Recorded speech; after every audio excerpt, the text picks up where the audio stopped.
बहुत साल पहले था एक गांव अरमोर नामक। यहाँ पर रहता था एक बुजुर्ग आदमी अंजैया अपनी पोती शिरीषा के साथ।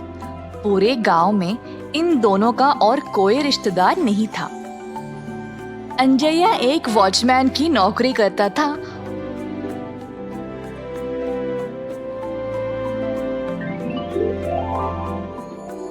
और अपनी कमाई से शिरीषा की पढ़ाई का ख्याल रखता था।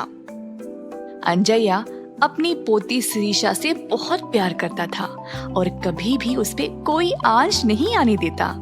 इसी तरह कई दिन बीत गए।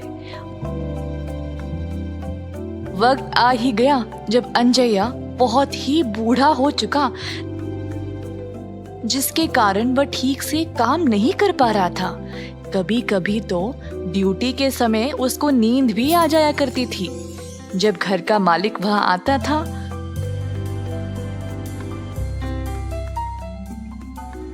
तो उसको सोते हुए पाता था।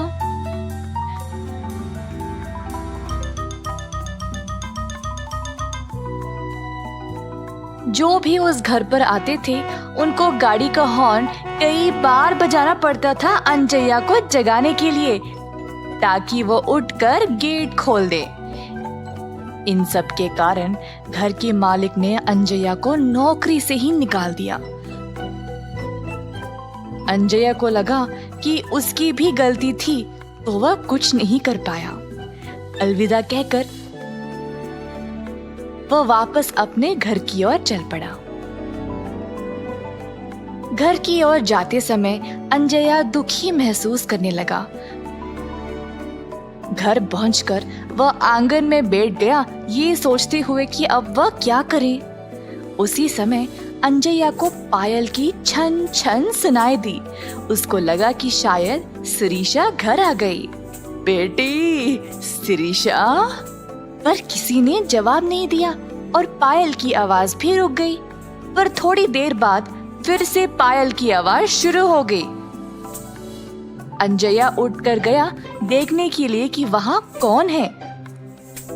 तो उसको एक पेड़ दिखाई दिया जिस पर पायल लटक रहा था। अंजैया को समझ आ गया कि हवा की वजह से शायद ये पायल छन छन हिल रही थी। उसने फिर पायल को उठा लिया।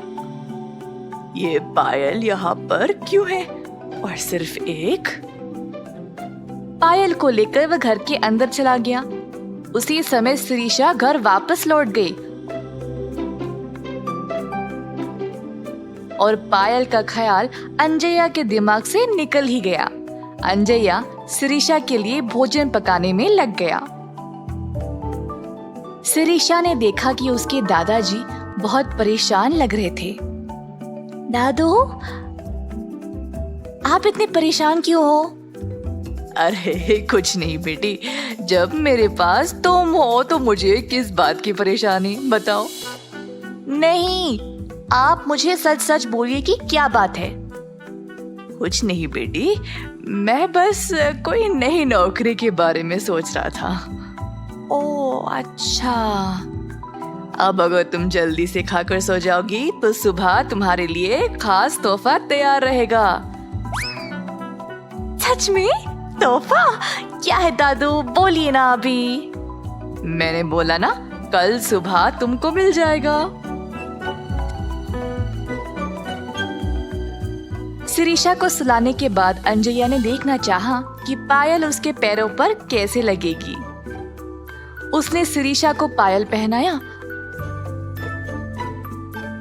और ऐसे ही फिर से सोच में डूब गया।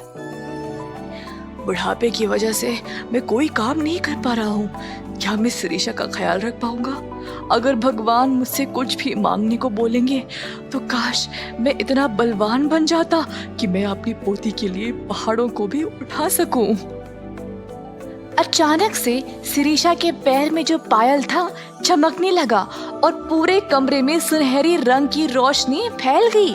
जब रोशनी खत्म होने को आई तब अंजैया ने देखा कि उसका शरीर पूरा बदल गया। उसके हाथ पैर और पूरा शरीर हट्टा खट्टा और तंदुरुस्त बन गया। अंजैया को यकीन ही नहीं हुआ कि ये कैसे हुआ। इस पायल में से जो रोशनी आई उसी की वजह से मैं ऐसा बन गया हूँ। नहीं तो इस उम्र में मेरा इतना मजबूत शरीर हो ही नहीं सकता। मैं आराम से बैठ और खड़े हो पा रहा हूँ। ऐसा लग रहा है कि अब मैं कुछ भी कर सकता हूँ। ये सब इस जादुई पायल की वजह से है। पर अगर शिरीषा मुझे पूछेगी मेरे शरीर के बारे में तो मैं उसे क्या जवाब दूंगा?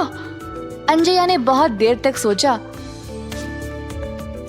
और फिर सो गया।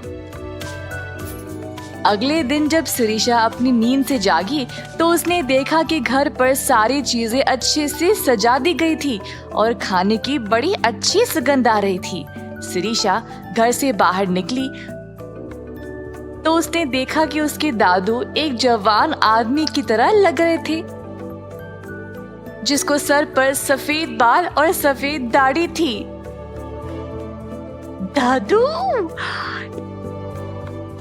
यही मेरा तोहफा है क्या? शिरीषा दौड़ते हुए दादू के पास गई और उनको कस के गले से लगा लिया। पर अंजया शिरीषा को इस नए रूप का राज नहीं बता पाया। दादू, ये मेरे पैर में ये पायल कहाँ से आए? और सिर्फ एक पायल दोनों पैरों में होने चाहिए। मुझे सिर्फ एक ही नहीं पसंद। अरे बेटी, उसको मत निकालो, ऐसे ही रहने दो। पर तब तक तो शिरीषा ने पायल निकाल दिया और फेंक भी दिया। पायल एक गरीब बच्चे के पास जा गिर पड़ा। गरीब लड़की ने पायल को उठाया और अपने पैर में बांध लिया।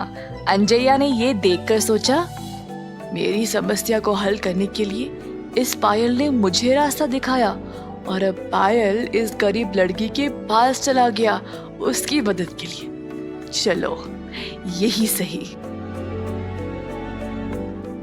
अंजया उस लड़की के लिए खुश था। उस दिन से अंजया बहुत काम करने लगा और शिरीषा का अच्छा ख्याल रख पाने लगा। दोनों ने बहुत लंबे समय तक खुशी से अपना जीवन गुजारा। इस कहानी से हमें ये सीख मिलती है कि जब भी हमें कोई वरदान मिले तो उसको बुद्धि से इस्तेमाल करें, लालची ना बने और बाकियों के साथ भी बांटना सीखें।